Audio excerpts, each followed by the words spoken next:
Hey friends, Ari Koinuma here, and today I wanted to share with you my thoughts on what makes Death Cab for Cutie So Meets Body an impactful song.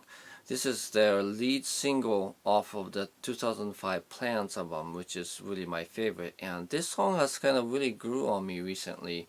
I think that this is one of those songs that where on the surface it might seem like a really just I wouldn't say silly, but fairly just catchy little pop ditty. But actually, there's a lot more than meets the eye kind of thing.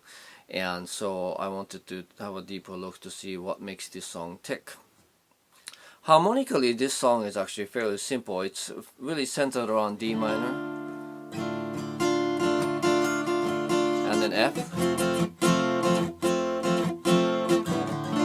And then occasionally goes into C and a few maybe like one or two other chords, but it's fairly simple. But this is an example where really the arrangement makes a huge difference in that there are some really master touches in terms of how the song's arrangement affects the song and just really sort of focuses and lifts the song to the next level. So what I'm gonna do is I'm gonna just walk through the song from beginning to the end, sort of take it section by section and sort of share with you what I noticed about each section. Right? So starting with the introduction, what I noticed about how the song kicks off is that stereotypical magic fairy tale kind of sound that the song sets up with those high arpeggio plink plink plink things going on there, and it's quite appropriate given the subject matter, which is kind of spiritual in nature, and also the guy's daydreaming about Greyhound station, and going somewhere far away kind of thing. So it's a case of the arrangement really bringing force and setting the stage for what the lyrics is really about to deliver. So when the first verse kicks in, you notice that the arrangement simplifies a lot to just acoustic guitar and drums.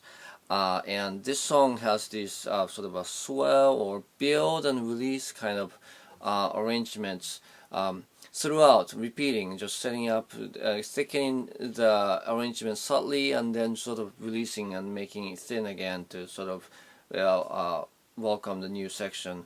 That sort of thing happens often there. But let's have a look at this melody here. I'm gonna play it. It's kind of like this.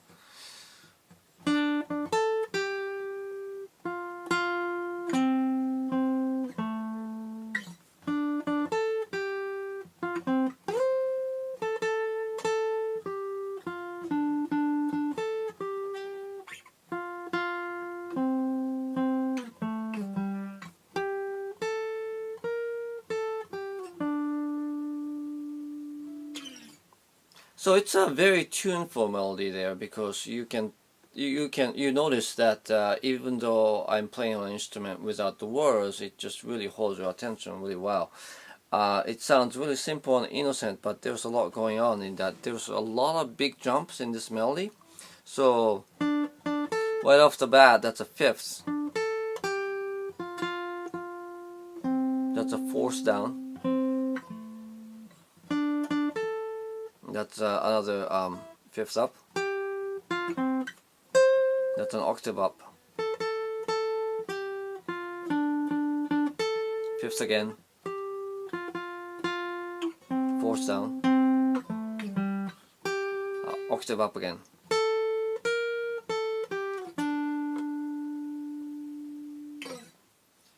So it's really easy in writing melodies with words in songwriting to have a lot of static melodies, or what I call untuneful melodies, where it goes, that sort of stays on the same note and then just do stepwise motions up and down, that sort of thing. Big jumps in melody is an attention getter, and it's a good thing to have if you want the melody to be memorable. But the downside there is that it can sound really jagged and mechanical if you have too many of them. That sort of thing. And one way to prevent that from happening is to actually, when there's a jump in the melody, have that jump between notes that belong in the chord. So again, overall tonality is D minor, and like that's a D to A there, so that fits in with the key of the song, and so it doesn't sound really foreign, and it's like a best of both worlds, right? So the gap will get your attention, but yet it doesn't sound out of place because it belongs to the chord. So again, the verse builds up slightly thicker, and there are like some keyboards that creep in, but then like when the first chorus is expected, all that is sort of let go, and the sort of the picture becomes open again. That build and release thing. The interesting about this chorus is that it's actually not a real chorus. It's almost like a preview of the chorus.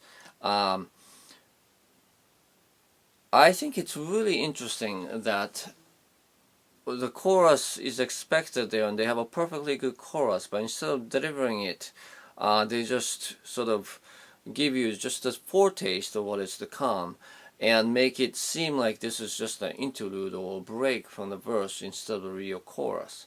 And in any sections or riffs or melodies in a song, there is a sort of a kind of an expiration date within a song in a way, and if you repeat it too often, you can get tiring or overbearing with it.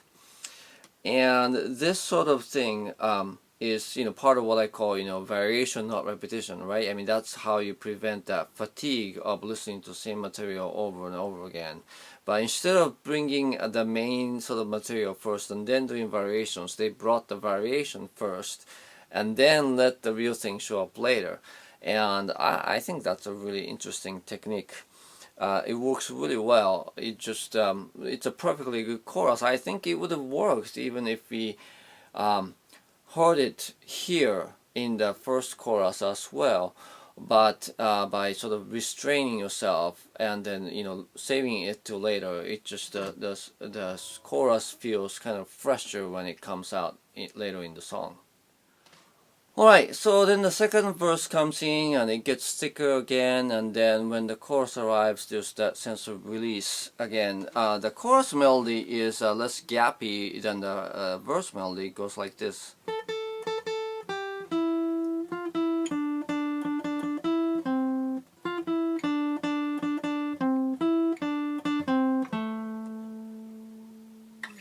So it's a uniformly downward motion. When the melody is going down, it gives you sort of a settling, or in this case kind of comforting kind of effect. It can seem a bit reassuring in a way. The interesting thing is then the chorus comes, and then the main refrain or the bridge of the song is actually an upward motion, goes.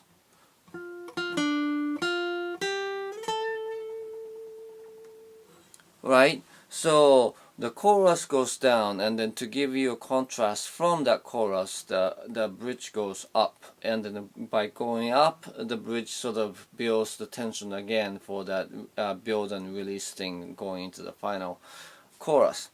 And then the bridge in this case is the part that delivers the song's title line. And again, the interesting thing is that where the soul meets body. So the word body there, if you notice how I say body, right? It's the first syllable is stronger and a little bit higher. And that's sort of the natural rhythm of that word in the language of English. But the melody ignores it and then sort of force it to fit the upward motion by going body, which sounds a bit unnatural there. When the melody fits the rhythm of the language and that natural build up, built-in up and downs that are the up and downs that are built into the language, it sort of gives you a sense that it's a really natural sounding melody, and there isn't a lot of tension there. When it ignores that and then sort of force the words to fit the melody like this, it sort of gives you a certain tension, which is again really appropriate in that you're trying to set up the tension again for the release and for the sense of arrival of the final chorus there. And there's a sense of longing there, right? Where the soul meets body, and that's what you're looking for. But instead of saying where the soul meets body, right? That doesn't sound very longing or a yearning. But when you go where the soul meets body, right? Then that sounds a lot more open-ended, and it really sets up the last chorus really well. And then the final chorus comes and then gives it a good solid read on the chorus, and then the song ends by going back to the intro and then sort of repeating and sort of fading out almost in a way to that fairy tale backdrop of plink plinks in the end, and that's a nice bookend to the song. So overall, this is a concise, compact little song. There's not a lot of adventure in terms of the harmony and song structure, but what's there is really thoughtfully and tastefully done, and I particularly like that chorus preview thing, and then all the build and release thing that this song does. It's not hugely dramatic, it's pretty subtle, but yet it's done with enough sort of contrast and sort of taste that even though you think it's a fairly disposable little catchy little tune, right? But then you listen to it and then you're like, actually, you don't get tired of it. And then there is the lyrical depth also. So it's the kind of song that over the years you listen to it and then you let it sink into you, and then different meanings will be revealed to you. That sort of thing, and that's exactly what happened to me recently, and I really appreciate this song now. So anyway, that's all I have for you today. Thanks for watching. I'll see you next time.